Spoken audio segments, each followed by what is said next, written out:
Okay, everybody, we are back. And I talked my wife last night into watching Borat subsequent movie.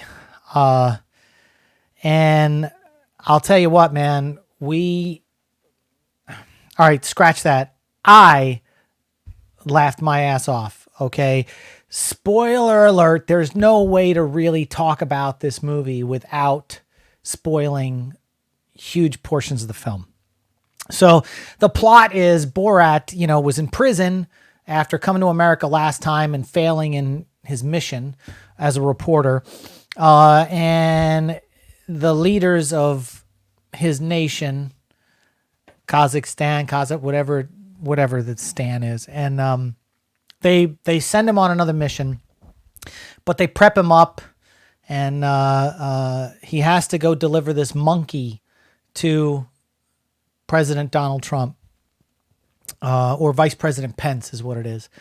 And, the monkey gets shipped overseas. He's on a 24-day voyage across the ocean, blah, blah, blah, blah, blah, blah, blah. All hilarity ensues.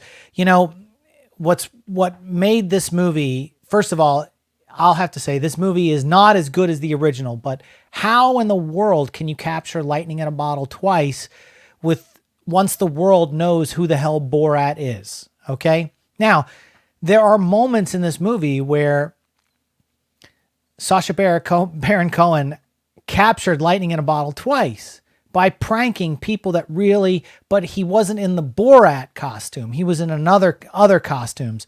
And that is, to me, the best parts of the movie. The plot as a whole, they introduced his daughter to the whole thing because, she got shipped with the monkey and landed in the U.S. and all this other kind of stuff by accident. That storyline wasn't like the greatest compelling storyline. You really were like waiting for those gaps of storyline to finish up before it went into the next prank. That's really what it came down to for me as a viewer. My wife I heard a couple of snickers out of her, but for the most part, I think she played Candy Crush the whole time we watched this movie. But I laughed. Some notable sequences, when Borat gets put into quarantine because of the lockdowns across the country earlier on in the pandemic, and he goes and he hangs out with two guys that are Southern good old boys, and I think they could not have been not in on that, but they seemed genuine, but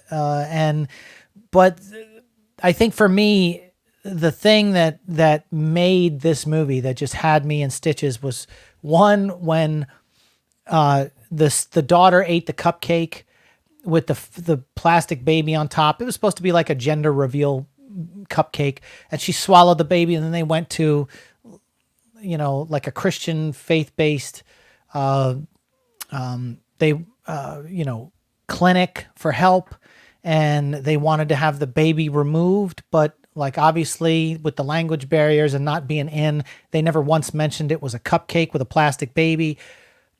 Some of this was in the preview where the pastor was like, we don't do that kind of stuff here. And just the looks on his face when they were saying stuff like, I'm her father and I put it in my daughter. I put this baby in her and I need it removed and all this kind of stuff. And it was just over the top, but hilarious as far as I'm concerned. The other segment that got me was the Debutante Ball. Oh, dear God. Oh my God, the Debutante Ball. There's this storyline about how they keep in Kazakhstan, or wherever he's from, they keep the women. They have a handbook that keeps women in their place. They can't rule, they can't drive, they can't do all this other kind of stuff. They can't open a business, and in the handbook it talks about the blood moon, or the moon blood, which is the menstrual cycle of women. And they go to this debutante ball all dressed up, and he's in this ridiculous outfit. And she is introduced as Sarah Jessica Parker, something, Drummond, which is a throwback to, you know, what you talking about, Willis? You know the show I'm talking about, with Gary Coleman and the hell with it. You know what I'm talking about.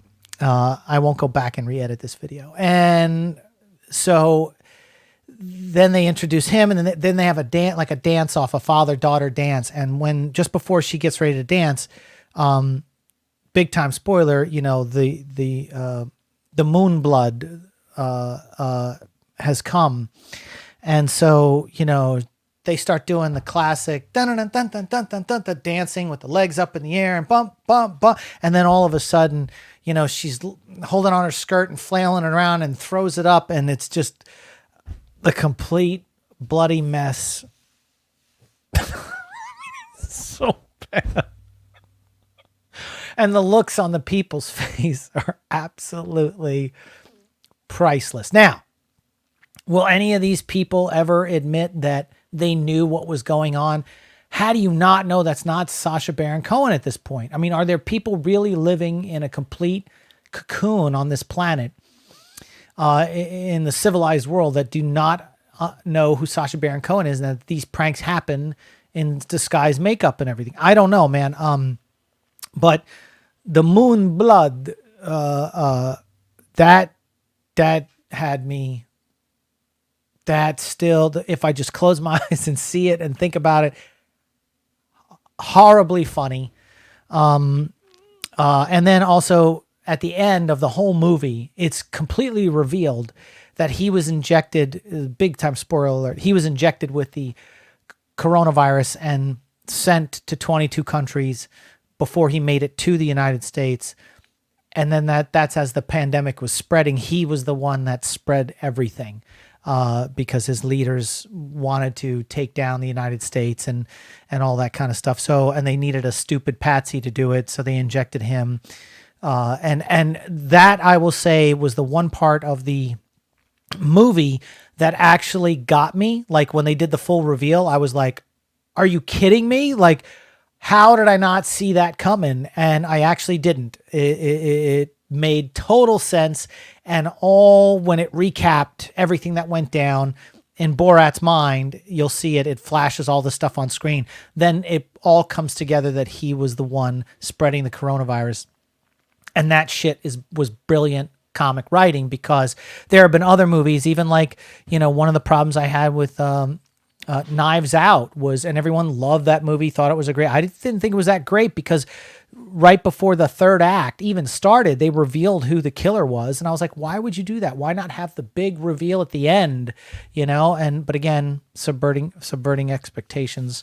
Ryan Johnson wrote it that way. But with this movie, it completely gave me a satisfying ending to the film. Even though it wasn't as good as the first one, it gave me a satisfying ending, because I had that, oh, wow, I didn't see that coming. And thank you, Sacha Baron Cohen, for doing that.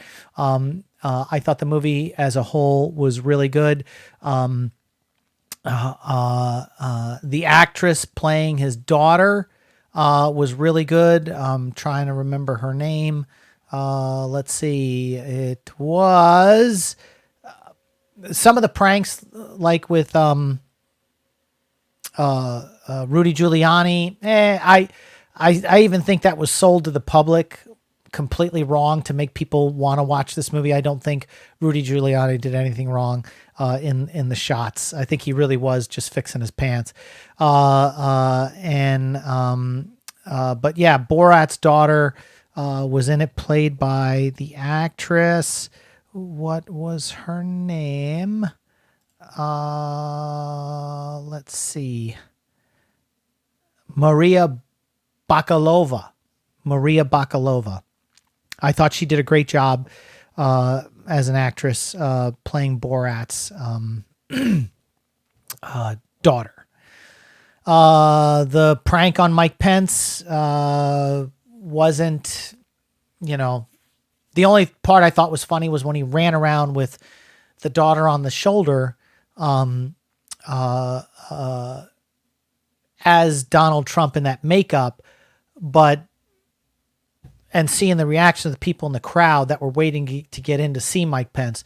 But the actual event with Mike Pence and all, it just, none of it, it wasn't that great. I mean, they sold that as being a really great moment, and it was okay.